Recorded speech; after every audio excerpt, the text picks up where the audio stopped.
Da-na-na, da-na-na. Welcome back, everybody. Hey, we are here with all the boys. The holidays are over. We're back on schedule. We're getting after. We got 2 football games that we're really looking forward to. I forgot we're down to the semis. Winner of the games Been this a while. weekend goes to the national championship to host a trophy, right? God, we're already here. We're already here. We got Jordan. We got Dan. We got the Irish. We got Penn State. We got Texas, and we got Ohio State. The best 4 football teams in the country left on the slate. Jordan, big Penn State fan. Zach, big Notre Dame fan. Dan, Cheez-It Bowl champion fan. That's right. Give it to him. Let's go, baby. Let's go Cheez-It Bowl for Daniel and Hey, Fighting in the Line. It's a big win. It's a big win. Dan, talk That's about huge. it. Let's hear about it. Yeah. First off, I don't like that it's the Cheez-It Citrus Bowl because those two things don't have anything to do with each other. True. But yeah, and I woke up feeling the cheesiest, coach. First 10-win season since I believe it was the first 10-win season since 2015. So it's good. It's good to be back there returning a lot of their starters the next year. So we're just going to keep on rolling. I just want to say that it's one of many games that prove why a lot of these teams that were whining and complaining and moaning about being on the outside, looking in, the Big Ten handled some business with some of those teams, right? Mm-hmm. Also, because Illinois beat Michigan and Michigan beat Alabama, that means Illinois is better than Alabama. Yeah. This year. Yep. Also, that's the way that works. 100%. Transit property. Yep. Mm-hmm. Okay. Yeah. Sure. Go team. No. Hey, and Illinois is getting some damn good transfers coming to your school and people staying for their senior year. So, yes, sir. And I know we're on football, but it's also just nice because it's rolled right into basketball, and they're doing well there. They actually they got some revenge for a football loss in basketball. They beat the absolute brakes off of Oregon. Oh, I saw that. It was like 100-something to 65. 109 to 77. Let's go. Let's go, baby. Let's go, boys. Hey. It was the largest ever win by a road team against a top 10 opponent in NCAA basketball history. Wow. Sweet. Hey, so the program in general, we're blossoming. The program is just following through, they're building. The program is following through, and we not only football. Hey, how's it? I mean, how's your hockey team? You guys have a good hockey team there down there? I don't even know if they have a hockey team. I don't think they have a hockey team. Why wouldn't they have a hockey team? The same well, I shouldn't say that. It's the Big Ten, baby. Come on. Well, yeah, I mean, we've got mountains now in Illinois, right? Yeah, Mountain West, Northern Illinois gets Nothing to says join the Mountain West Conference. Like the northern quarter of Illinois. Yeah. That badass win over the best team in the country, Notre Dame. Now they're getting a good conference. So here, I'm proud of them. You want to talk about who got shafted out of the championship? NIU, right? Yeah, they should be there. They should have been in the fucking bye week, quite frankly. Mm-hmm. Oh, Lord. Mm-hmm. Well, that's good. I'm really actually, on a serious note, very proud of the Illinois guys. That's exactly what can happen with a good foundation, good planning, and getting the right people in there. So hopefully maybe the Chicago Bears can take some notes down to Champaign, figure out what's going on down there, and really kind of sort their assets and get things figured out up there in Chicago for the Bears. They just need people in place for a long period of time. You know what I mean? People need to be there more than 15 minutes. Together. Yeah. And once that and that's kind of what I'm going through at work. It's like they're like, hey, let's do all these things, and new people are coming in, filling in, and temporary positions. But you have to have a foundation, and that has to start at some point. You can't be like building blocks together at all these times, because once one side falls over, you're like, oh shit, who do we, And so it's a lot of stuff that needs to work together. And I think that's what the Bears need, is just some boom. This is our starting point. We're going to build from here, not just jump off the bridge once we have one season like the Patriots did with Jared Mayo. So it's like, well, you know what I mean? There's some things that need to happen, but we'll see. Yeah, that's what I'm talking about. Well, I'm glad that you guys had that season, and I'm also sad that you can't partake in any reindeer games here in the playoffs. It's been a lot of fun, and I think Jordan can attest to that. It's been a freaking blast, dude. These playoffs have been awesome. So I'm going to jump right over back to you, actually, Dan. I want to know what your thoughts on the 12-team playoff is right now, where it stands. What was it, a success, do you think? I mean, we're in the semi, so we're not completely done with it yet, but I think we have a good enough sample size that you can kind of dive into. What's your thoughts on it, big guy? Where are you standing with it? I mean, I don't really have any problem with it, right? Like, again, there's the biggest complaint that I saw was all this stuff about IU, right? I think that was where I saw the most criticism. matchups. But again, a lot of the teams are like, "Oh, it's a shame that they should be in here," or whatever. A lot of the teams they said that should have been in the place of IU, like they didn't win either, right? So it's like it's really difficult to sit here and say IU didn't deserve it and Alabama did or whatever. They lost games too, right? Like the people that were in the playoff did what they needed to do based on the current format, and that's why they were at where they were at, right? Like, and those games could have gone. I mean, you look at like I know the score didn't may not look like it, but you and I watched the Penn State Boise State game, right? Like for a long chunk of time there, like it was back and forth, right? And there was a lot it was closer than what a lot the of things score. like penalties, things like that. I mean, it was enjoyable to watch. Like so, there was good games to watch, right? Yeah. Think about like Georgia. People are like, oh, I mean, they look terrible, right? Like it was that Georgia thing all year, right? What Georgia are you going to get, right? The one that comes out and can blow the brakes off people, or the one that can come out and they get dog walked by whoever they play? 8 overtimes of fucking Georgia Tech. Like, now I know that they had some injury, and again you can chalk it up, but overall, like I think it played out exactly the way that it was intended to, right? Like it expanded it. That's how we ended up with teams like SMU, IU, Arizona State, some Boise State, uncommon teams that you would talk about at this time of the year in the mix. And you even look at like especially like in Arizona State, like they made a good run of it, right? Like they made an impressive showing even in a loss. And you look at like I said, like Boise State,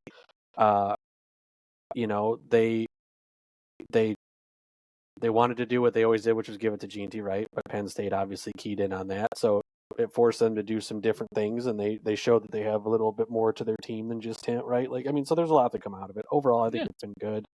I mean, did it play out exactly how I would have or how I thought it would to this point? No, right? No. Like no.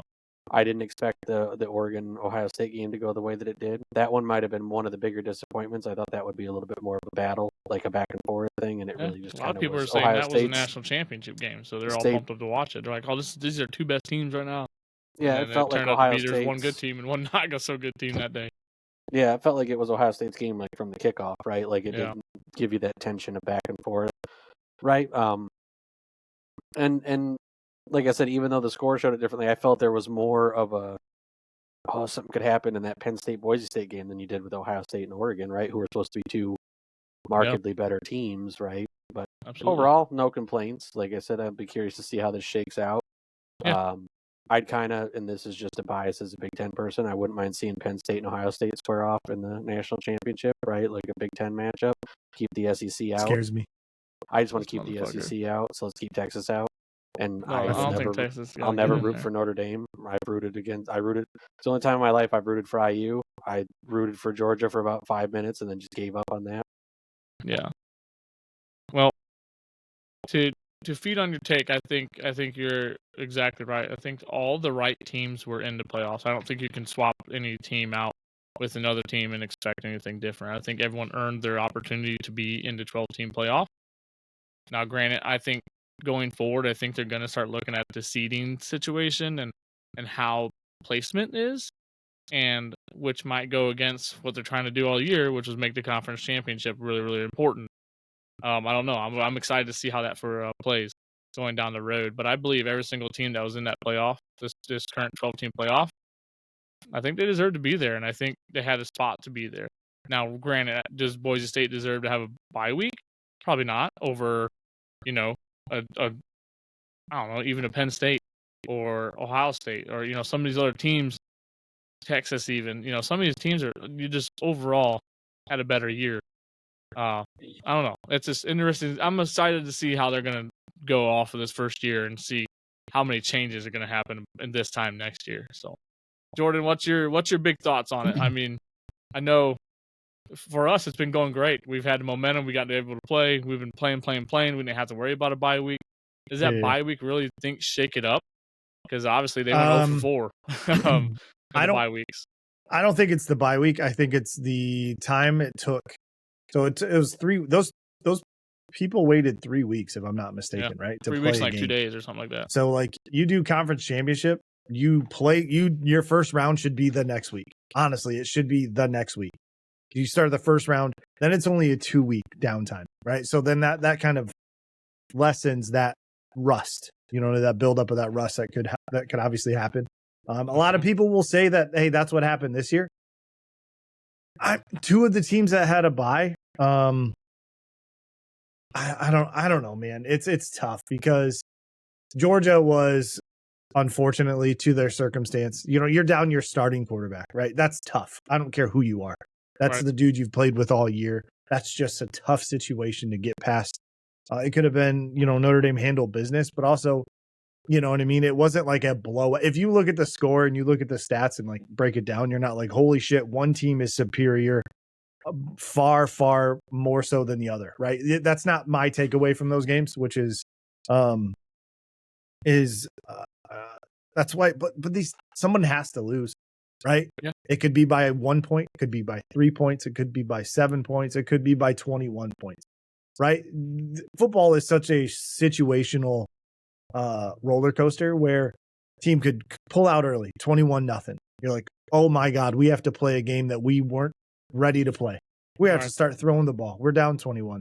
We have to figure this out. So, and then if that game plan doesn't work out to come back, guess what? You're down 35-0, 35 or 34-8. You know what I mean? Like that's quickly. how quick football, and especially you get to these top 12 teams, that's how quickly that stuff can work. So when some of these people are like, oh, they got blown out, they're out, clearly shouldn't have been there, or they clearly, this was obviously a mismatch, whatever it is. That's the game of football. Honest to God, whoever's better on the day of is going to win the game. That's just the way it works. Well, I mean, you got to give, like, even at SMU, like, oh, they got blown up by Penn State. Dude, the fucking snowball hit them so fast. And being in that environment, like you just said, like, that's a tough task for any team to come back from, let alone a non-power fucking 5 team. Like, they don't have the 5-star recruits like Penn State has, or even the 4-stars at that. Like, so if you get behind the 8 ball, you're behind the 8 ball, and on the road, not neutral site, like, it can get away from you in like two drives, man. Like Georgia, we took the ball away from them twice, back to back, and that game got away, and then they had no momentum set after that. And it's just that's how it happens. Yep, that's exactly. How it happens, and then man. You get a couple turnovers. Yep, you get a couple turnovers, and they happen to be pick sixes. You're like, holy shit, we're down 14-0. And then then the offensive numbers don't look very well, or they don't look very good from Penn State. And you're like, well, they weren't doing anything offensively. Well, it's because they were never on the field.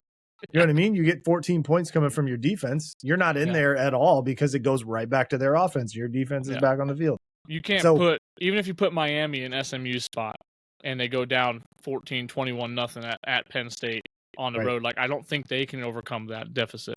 Yeah, that's same thing in Boise State. They get down in the half, and like, they're not a superior team. Like, Penn State is a good team. So like, you put any of those teams, that even Alabama this year, we saw them go down early and then never come back. Like, it's just how the circumstances happen. So I personally believe that they had the right 12 teams in there that deserved and had a spot and earned that spot to be there. Yeah. So my biggest takeaway is start it a week earlier, right? Start round 1 the week after the conference championships. That's just how you do it for me. That's a foot in the right direction. I'm not unhappy with the turnout. Obviously, I'm a Penn State fan. I'm like, it's been a great playoff so far. But I've been trying to remove myself. If let's just say Penn State's not in it, or they are in it and they lost early, whatever. I still feel like I love this amount of football at the end of the year. The 12 teams, right? You know what I mean? But it's just a matter nice. of football. It's not bowl games where people opting out. You don't have one player that's missing, now the whole team is in shambles. Or you have meaningful football from December to the end of January in the college football. So it's like, this is what we all wanted, and this is what we strived to get. And then once we got it, everyone wants to cry and bitch about it. Right. And it's like, dude, open up your eyes. Like, yes, take yourself out of your team, like Jordan just said. Like, remove yourself from being a Penn State, Notre Dame, Illinois fan, whatever you are. Take a step back and look at it. Look what we got, man. We have good ass football. Even the Boise State game, like Dan was alluding to, like, in the beginning, like, it was a blowout, but hey, shit, we might have a chance, and oh no, and it might have a chance. Like, it was a back and forth. It wasn't a blowout. SMU, that's a first round. That's first round for you. It's like the NCAA tournament. Right. In the basketball, you're going to get what you're going to get. And I agree with you, Jordan. I think it was the right teams. I think we need to start it a little earlier, so we don't have those 3-week lulls. Yep. Some teams might love it because they have some injuries they can overcome and get people really healthy. And on the flip side, you can get really rusty. Not playing football for 3 weeks, almost a month. That's a long time. A lot of distractions can happen, especially with 18, 19, 20, 21-year-old kids. Especially when you're Oregon, you're on a 13 game run, and you're like, Riding all right, high. pump the brakes for 3 weeks. Yeah, you know what I mean? stop doing What what the you're hell are we doing? We're flying. They were flying, and then they're just like, then you cut their wings. You know what I mean? It's no, I mean, no pun intended, because of the duck. It looks like they came back. It looks like they came back from the Bahamas on vacation, and Ohio State was like, "Nah, we ain't having it," and they were primed. They're ready to go. Yep, that's bad. Well, I'll tell you this. I don't like the fact Ohio State has some talent. I'm not trying to not say that, but you cannot just say, "Oh, you see what they did to Oregon." Like, but you see what you did against Michigan. Yeah, you know what I mean? I don't know how to take this. Like I said, it's football. You put somebody out of their game plan and their strengths, like the Boise State game, right? A Penn State Boise State. They didn't let that man run very well, obviously. And that's what they did all year, is he ran the ball, played through him first. You take away option 1, you have to see what option 2 and option 3 look like. And when you're not haven't done it all year, right? Michigan clearly took away their top options. Jeremiah Smith was probably non-existent in that game against Michigan. What happened? What'd they do? You go back and figure it out. But it's a week by week basis, man. I just I hate that everybody is now Ohio State is them now, right? Nobody felt that way after Michigan. They have the highest odds or whatever to win the national championship as of right now. With these 4 teams, everyone's picking Ohio State. They are the most healthy. Yeah. I mean, they're rolling at the right time, and that's what you got to do. This is what the playoffs is for. Just like the NCAA tournament in March. If you start rolling the right time, you can accomplish anything you want to do. But you got to get rolling. Like Jordan said, though, Ohio State. Let's just stick on this topic and this game we'll focus on, and then we'll talk about Penn State Notre Dame, the last game here. But Ohio State right now, they lose an ugly ass game to Michigan. And I think I said it on my TikTok. I posted and said, I picked Oregon because I was worried about Ohio State because they try to be the big bad dogs of football, and that's not their style of play. Their style of play is running and gunning and doing their thing. And I didn't think they were going to do that. And then now they're starting to tap into it, and they look like they're pretty damn good now. And they're not trying to be a faulty person of who they are. They're being pretty balanced, and they're playing good balanced football. So we'll see, right? I mean, that's all we're gonna do at this point. All we can do is see. Can Texas has a damn good talented roster, especially on the defensive side. I mean, it's not gonna be a dog or a cakewalk, I don't think, for them. And I think that's what they're standing up to. And then I don't know. I feel like they're getting super confident now, which it's good to be confident, but you still got to be humbled at the same time. Right. Exactly. I don't know. Dan, what do you think? What do you got? This Ohio State, Texas. I know you just said you would love to see an Ohio State, Penn State natty, but do you think Texas actually has a chance? I mean, of course they have a chance, but again, they've been one of those teams that's put up some kind of like head scratcher, performances throughout the season, where you're kind of like, oh, this should be a lock for them, and then like you're kind of like, well, that was a lot closer than I would have thought, right? Like, and I know I would say that they've had a little bit more up and down, like peak and valley type performances or points throughout the season than Ohio State has, right? Like Ohio State hasn't been perfect, right? Don't get me wrong, but they've been closer to like a kind of you get what you're expecting level of play. And so I think that right now it favors Ohio State, right? And again, you've got I would say probably better morale, right, and spirits coming off their win than Texas's win, right? Probably closer than they would have liked it. A little bit more like they probably thought they were going to roll through that a lot easier, I would think. Whereas Ohio State may have expected more of a challenge, and then walking away from that, been like, wow, like we're really crushing. It's like, I think to tie into what Zach says, I think that they might be hot right now, right at the right time, or could carry some of that in. I would lean Ohio State, but I would say it's like a 60-40, right? Like it's a fair.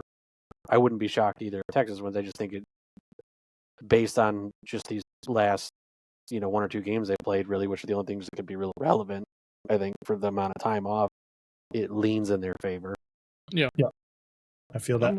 I like that. That's a good take. I like that shit, Dan. Look at you, big dog. Yeah, God, think, smart. I'm smart and stuff. You're smart. You know what though? I think this does show. There's an interesting topic. Everyone's talking about the SEC. Are they done? It's a dominance over whatever, blah blah blah. And I think no, you still have strong SEC teams. You just don't have near the depth that you used to have when it comes to those SEC guys, right? So those teams were filled with 5 stars, 4 stars. Even their backups were just people in waiting because they knew it's the SEC. I'm going to get my shot. I'm playing with the best, right? That's not today's world with the transfer portal. That's not how it is anymore. Like those pictures that float around the internet with Alabama's running back room that had Derrick Henry, TJ Yeldon, and Mark Ingram or some shit. I'm like, what are we doing? Yeah, and right. That's what I mean. You got one good guy, and that's about it. Right? You had Trent Richardson, you had Marcus or Derrick Henry. You just had all those people just flying through. Eddie Lacy, and I forget at one point they said on the roster at the same time there was 4 of those guys that all were first round picks at Alabama all at the same time, and then their quarterback too. They had between Mac Jones and the NIL, the transfer portal, it's allowed people to not build. I don't want to say hoard that talent, right? But that's the thing is you just take what you think. Alabama wins, if they're going to offer me something, I'm going to take it and hope for the best. Whereas now, if you if you've got 4 first round pick level running backs, you might get 2, maybe, right? The other 2 are going to go, if they know that they can play at that level, they're going to go somewhere else where they're going to get that chance to be on the field. And exposure and draft, somebody who's a draft lottery, everything. Yeah, you think that somebody, if they're a true hit talent like a Derrick Henry, right? Do you think they're going to, you might get lucky and they might come and wait a year behind somebody at a school because of everything else at that school, but they're not going to come and be the 3rd or 4th guy on the bench when there's other teams that are going to get them equal amount of TV exposure, equal amount of, facilities, all that shit. If everything else is there, why would I wait? Right.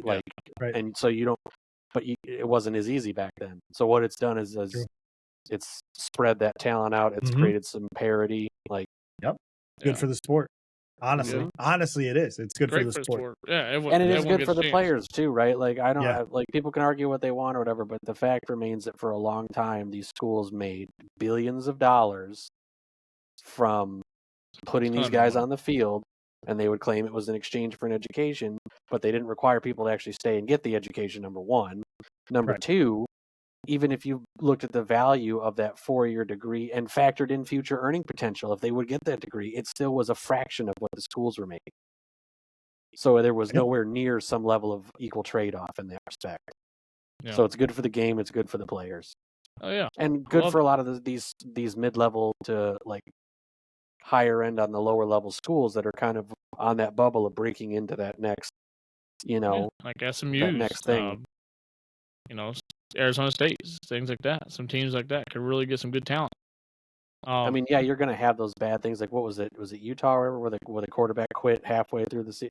You're going to have those things, right? That's just going to happen. UNLV. Yeah, wherever it is, right? Mm-hmm. And that's just showing you there's crappy people all over the world that are in things for the wrong reason. Whatever you want to call it. That happens in every aspect of life. It's not like that guy was not that kind of person prior to the NIL. It was there, it was just not talked about, right? Oh, yeah.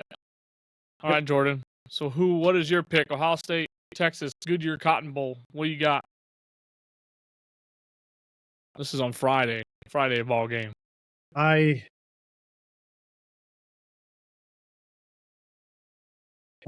Dude, this is I don't I'm leaning towards Ohio State purely because of the talent across the board. They look intimidating. Jeremiah Smith is the number 1 overall pick if he's eligible to right now. If he left right absolutely now, is. Even with Travis Hunter, I feel 1,000%. he is a bona fide number 1 overall pick. He looks like Julio Jones. I think, well, here's my caveat though. I'm going to pick Ohio State, but that's if Will Howard plays a safe, smart game and doesn't turn the ball over. Okay. That's and if there's turnovers early, I think that's a runaway game.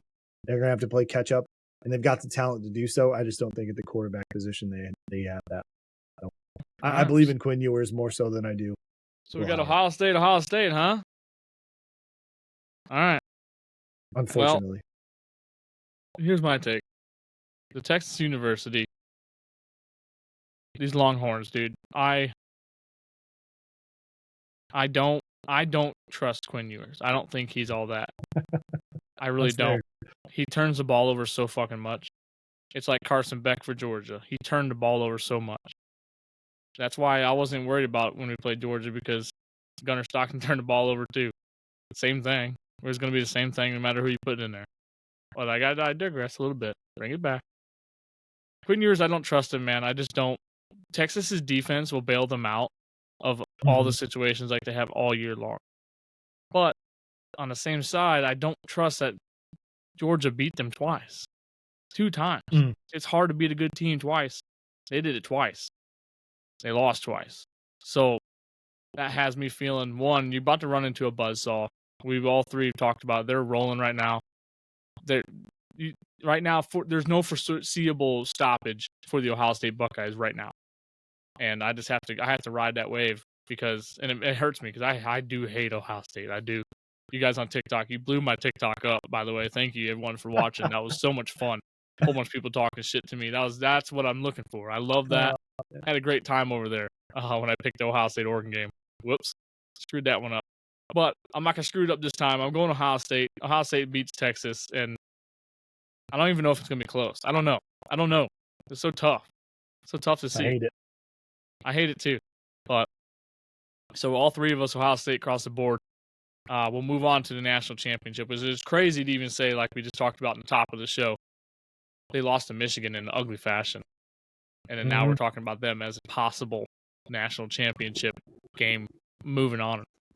That's fucking nuts. Absolutely nuts. Let's move on to the game of the century for both of us right now. This is such a fun time. It is a game of the century, dude. This is awesome. I mean, this is so much fun. Probably the most important Penn State game in a long time. These are 2 storied programs. Yeah. Penn State is a respectful program. You know, even Sandusky had a good time there. Everyone had a good time. Okay. Don't even start going low already, because we're gonna be disrespectful. No, don't get me on the Catholic train, because I'll do it. Yeah. Do we want to start picking into Notre Dame just because their stuff's not in the news? Let's be realistic. Oh my God, no. But for sure, they are both storied programs, very highly respected programs, to be honest, and all sports. I mean, even volleyball. I think you guys just won a national championship. Apparently, Notre Dame doesn't respect fall protection and scissor lifts, do they?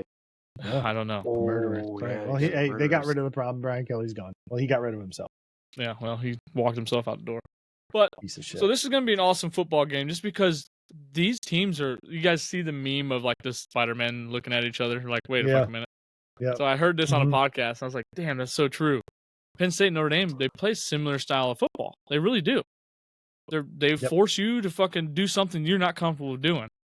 So with that, I'm super pumped to watch all 4 quarters of this football game, because it's what's going to take. It's going to take 60 freaking minutes to defeat this team. I'm speaking for Notre Dame's standpoint at this point, but like it's going to take all 60 minutes. I'm freaking jacked up, as you guys can tell. I know Jordan's jacked up. Dan, I know you're jacked up to watch Notre Dame get rolled in your mind. I'll be jacked up if that happens. So give me your truthful opinion, Mr. Cheez-It Bowl. Penn State's going to win. Well, yes, but like I want to know how. Like, remove your bias for a second and like. I want to know how Penn State beats Notre Dame and moves on to a national championship. So give me your explanation. Here's my thing, right? Yep. Notre Dame has found a lot of their success running the ball. Penn State's got a good defense to match up against running the ball, and they just shut down. They just shut down arguably the best running back in the country. Now you could argue, okay, is the line equivalent, whatever. All that aside, now I don't know. I didn't see the latest on what's his name. Is Abdul Carter or whatever this is? Their defense. Is he going to make it?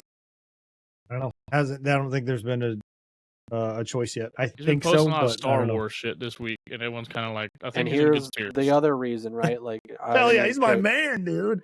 I didn't know he liked Star Wars. We're in there, dude. Okay. Yeah. they have Penn State Fuck yeah. Penn State has shown, now do they do it in every game? Consistently, not necessarily, but they have the ability to beat you on the ground or in the air. I forget the kid's name. That's like Tyler Warren. Yeah, I mean, he plays like everywhere on the field, Yep. right? Like he'll be a tight end, a wide receiver. He's thrown the ball. He's run the ball. Like, so they have like a jack of all trades guy there. They have what's his name? Katron. Katron Allen. Yeah. And then Jordan's future Giants quarterback, Drew Allen. By the way, I'm quick side note while we're on that. I saw things saying the Bears were going to interview the Giants offensive coordinator. I was like, "Wait, because we want to just fucking lose again?" Because they're please interview him. I mean, all you want. He'll do like, you know what I would do? You guys throw it to Malik. I'm like, oh cool, well, we don't have him, so yeah, throw it to Malik. Oh, well. Yeah, we want to interview the Cowboys head coach and the Giants. The Giants offensive coordinator. Colts, you guys dropped 50 fucking points on us.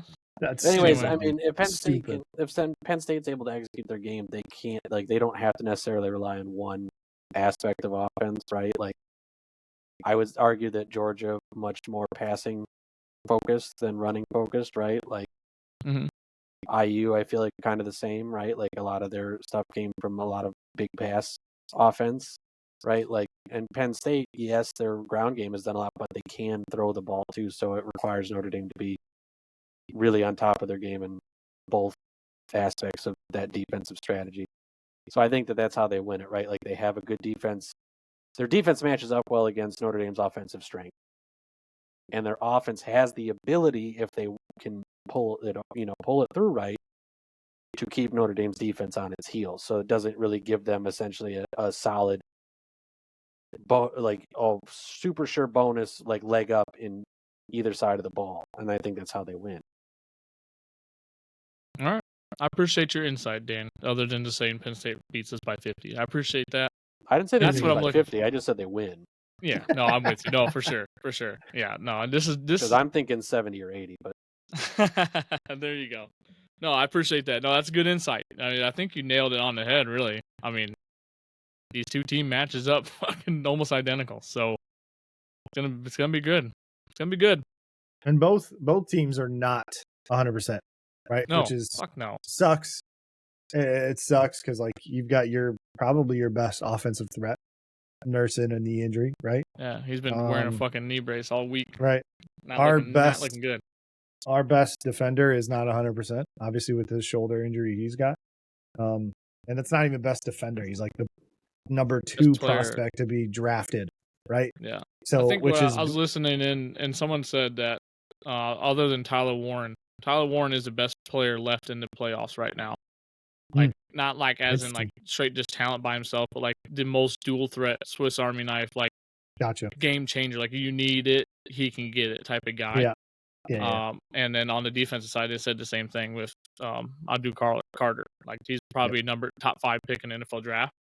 He's not anyone to just overlook by any means. So yeah, having him and him not too happy and nursing an injury, but I think they're just being quiet about it. I think he plays. I mean, how do you not play? Even if you get rotation in, he's going to be on the field at some point. So you just need a game plan for him, quite frankly. One key play, right? You put him in. Yeah, all he needs is one big sack for a fumble or something. Yeah, you know? Right. So, yeah, no, I like it. I like it a lot. Yeah, no, injuries are crazy, man. Our whole defensive line's gone. Both defensive ends got hurt first couple weeks of the season, and then our D tackles, and then now Riley Mills. It was amazing to see some younger Morrison's kids. Still out. Yeah, he's out for the season. That's the All-American corner, probably one of the best corners in college football, and he hasn't been on the field for a long time for us. So a lot of people have had to step up for Notre Dame's defense and our offensive line. I mean, this is their first year starting all together, and I think we're all together. They don't have like X amount of starts together. So a very young group up front. Very young group on the D line. So we're playing with we're not limping because the guys we have are playing fucking good football right now. But yeah, it's a downfall. I mean, these guys are not developed to senior junior levels, and it's interesting. But watching them play Georgia was eye opening. Just the level of discipline that this team has. They're not going to lay down either. So it's not going to be an SMU. It's not going to be kind of a Boise State near the end there. This is going to be a straight up dogfight until the end of the game. And that's a good testament to Marcus Freeman, good testament to James Franklin. They're both going to have these teams freaking at top peak. Well, give me your obviously you want Notre Dame and you think Notre Dame. Oh, for sure. Yeah, and I honestly do think. Give me your how they win. Notre Dame wins this ball game, and how they win this ball game is kind of the same formula with the Georgia game. You have to get turnovers. You have to get a turnover early. You have to take time possession on your side. You have to run the ball, regardless of them stacking that box and coming at you. Obviously, like Dan kind of alluded to, Boise State's offensive line isn't that the greatest in the world. So I do believe our offensive line is better than Boise State. So I think we'll have a little better blocking matchups, a little better chances of getting some people open. I trust that Riley Leonard will make smart choices and take care of the football. Now, with that being said, there's a quick thing that could happen, and Riley Leonard could throw a pick or could fumble. And then now we talked about the first couple rounds how quick things can get out of hand. Notre Dame doesn't throw the ball very well, but when they need to, he can put it on the spot. So I trust that he can do that. And if we can continue, take time possession out of it, keep the ball in our hands, and force Penn State's offense to beat us, because that's our mentality right now. Our defense will stick you in the mouth, and that's our job. On the flip side, Notre Dame's defense, we got to follow number 44. We got to find somebody to be able to match up with him, because we play a lot of man coverage.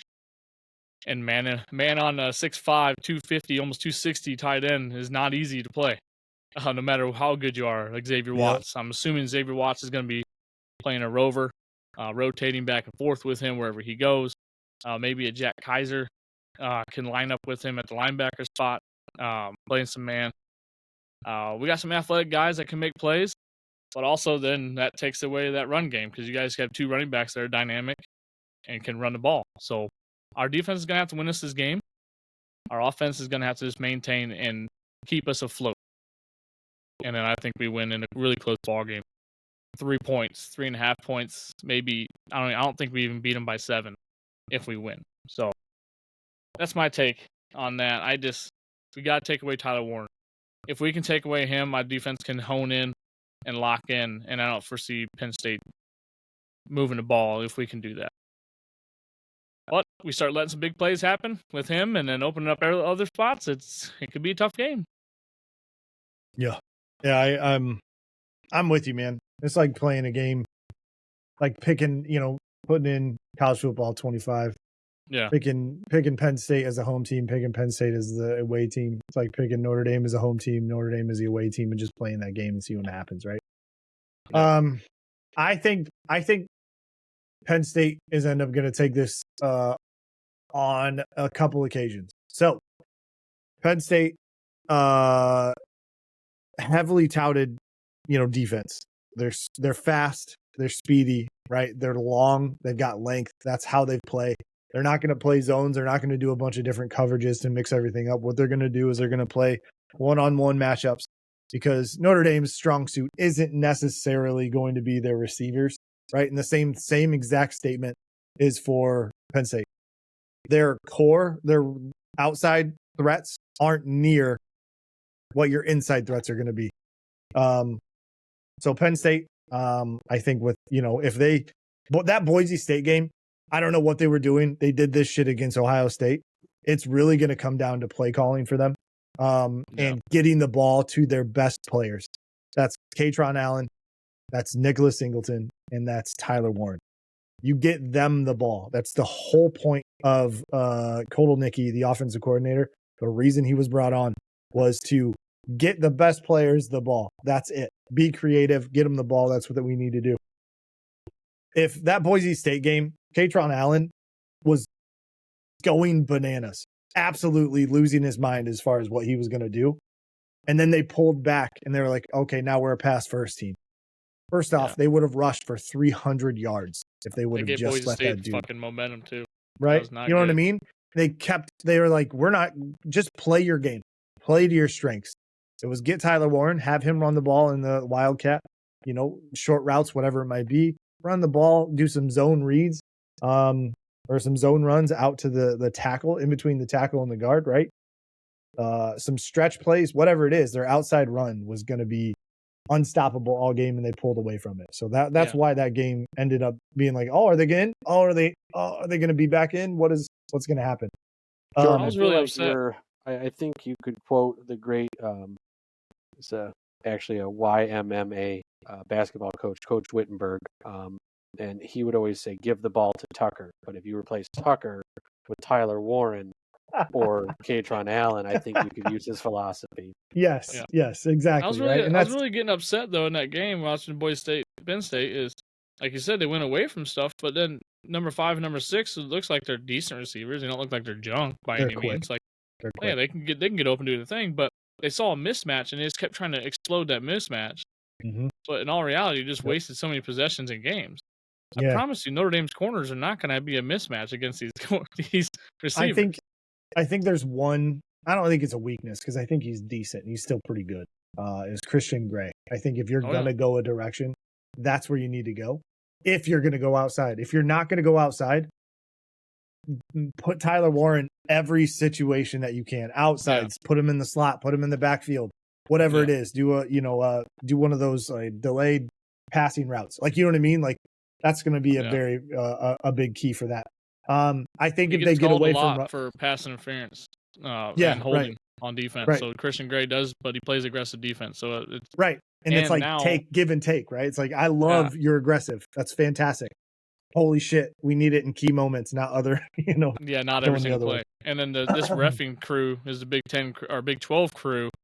From the Sugar Bowl, Notre Dame, Georgia. Same crew is going to be reffing this one. So nice. I don't really like how they reffed the game, but we overcame it. So we'll see how they do it round 2. So anyways, continue. Sorry.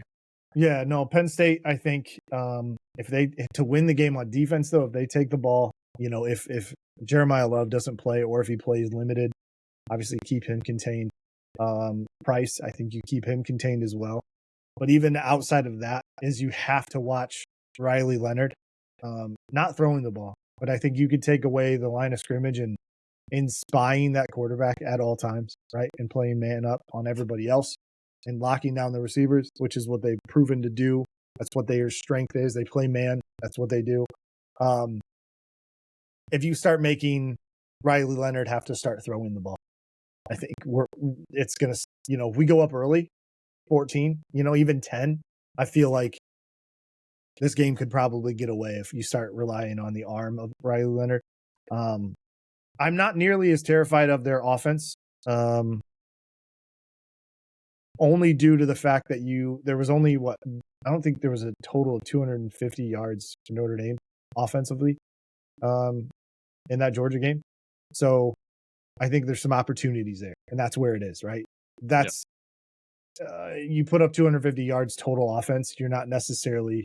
That's not that's why they won. You know what I mean? So I think that's why that's a strength or something to hone in on.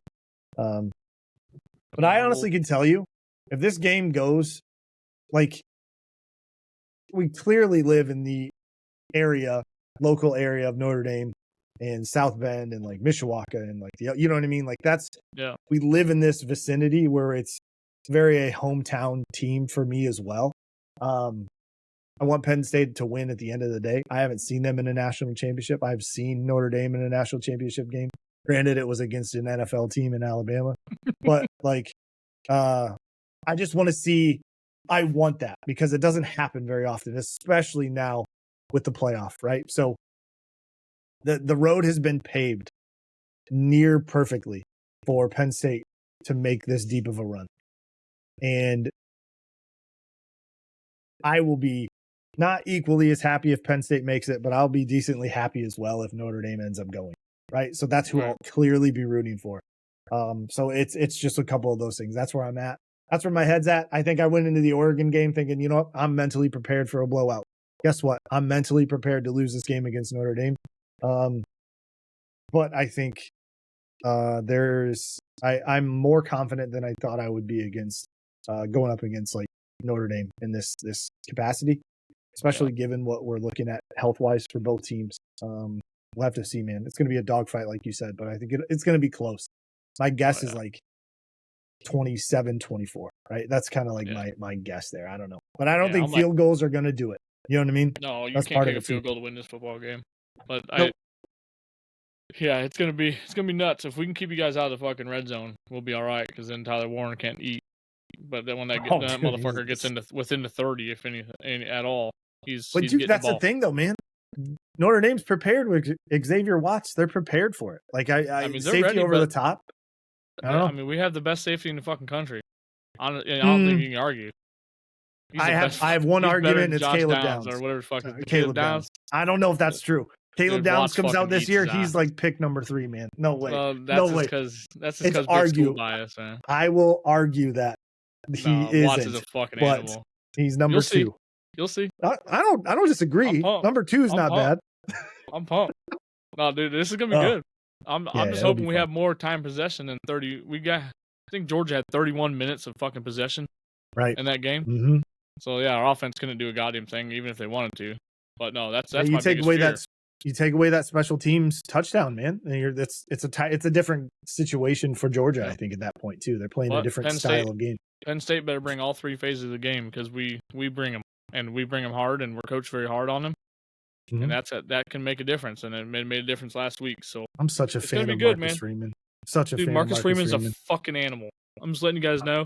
A lot of people don't like energy. Him. How do you not like him? You get a young guy in there who's got the energy, man. I don't see. He's played the game at a high level. Look what these guys at Ohio are doing. State. Oh man! Look what these guys are doing. Not only the veterans that have been on the roster for a long time. Look at these fucking freshmen, dude.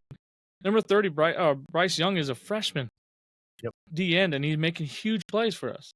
We have a sophomore linebacker that started, Derek Bowen, missed Indiana Football Player of the Year in high school, and he's just absolutely eating. We got young talent, number 15, Moore, on a cornerback. He's young talent. Like, you don't just have young talent playing that good at that kind of level if they don't have, 1, trust in themselves, and 2, a freaking leader leading them. And who's leading them? Marcus Freeman. Brian Kelly was not leading shit. He was trying to be a freaking CEO. Nope. He I mean, I don't know. I'm just, and honestly, and this is kind of my take. Like, even if we do lose this game, this is a hell of a successful season compared to what I thought it was going to be with that Northern Illinois loss. I thought we're going to be the same old shit. You kind of were. This is garbage. I was pissed, man, because that towel behind you. You kind of threw it in. You were like, I'm done. I was done. And you guys can go back and watch that video because I literally said we're not making the playoffs. We're not doing shit. And here we go. We just beat the SEC champs. Yep. Now the sky's the limit. Now it's a toss up, but that was a game changing or program changing game for Notre Dame because now people can say, damn, maybe they can have a chance. Maybe if I go there, we might have a chance to get there, right, and go to the big dance. And if we can pull this game off, I mean, goodness gracious, it'd be crazy. There's somebody, a friend of mine said, for Notre Dame in the program, he said that like Notre Dame needed the last game to be a successful season, right? Yeah. But they don't need the next 2, right? No. They don't need it. But obviously it would be nice. Everybody wants it. Yeah, that's different. But like as a fan base and a successful season, you think, holy shit, after Northern Illinois, they went to the semifinals in the playoffs and they beat Georgia, the SEC champs, the way that they did. So like I get what he's saying, right? They're going to want more, of course. Everybody wants to win. Any team will, right? Yeah, but any team will. To be considered a success, they needed that. I think that's kind of the opposite when it comes to Penn State. For James Franklin alone, I think he needs this game. I don't think the last 2 nearly. I don't even think he needs a championship. He needs to beat a quality team. Penn State has, since he's been there, have beat the teams that they are supposed to beat. There is no mountaintop win for anything, right? So that's kind of where I'm at. Is he doesn't have that Ohio State, he doesn't have that Michigan win, he doesn't have that big postseason top 5 win that's going to get him somewhere. So that's where I'm kind of at. Is James Franklin needs this, and I say need in the not like he's on the hot seat, because I've told you many times I'll take a 10-2 season every year. Because they're eventually going to get to that point where it's something else. So if you sit here I'm excited, and man. you bet on and all you knew was head coaches. Like, I guess not all you knew because you got to know the backstory, like how they're playing and stuff like that. But and like even if I wasn't a Notre Dame fan, I'd pick Marcus Freeman over James Franklin because of the stats and James Franklin's history of not being able to win. But I mean, he's proven he won these last 2 games. They're on a roll. They're winning at the right time. Kind of like we talked about the Ohio State thing. Everyone's winning at the right time. And can you continue doing that for 2 more times? Can you give your heart out on the line and ball out 2 more fucking times and bring home a championship? Yep.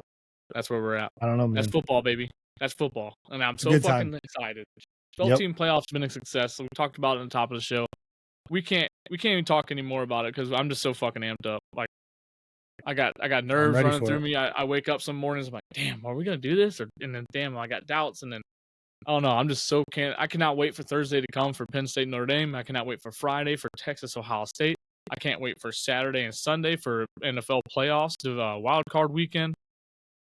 From Thursday to Sunday, we got some good football, and I can't wait. And update on the college football playoff bracket for the $50 winner.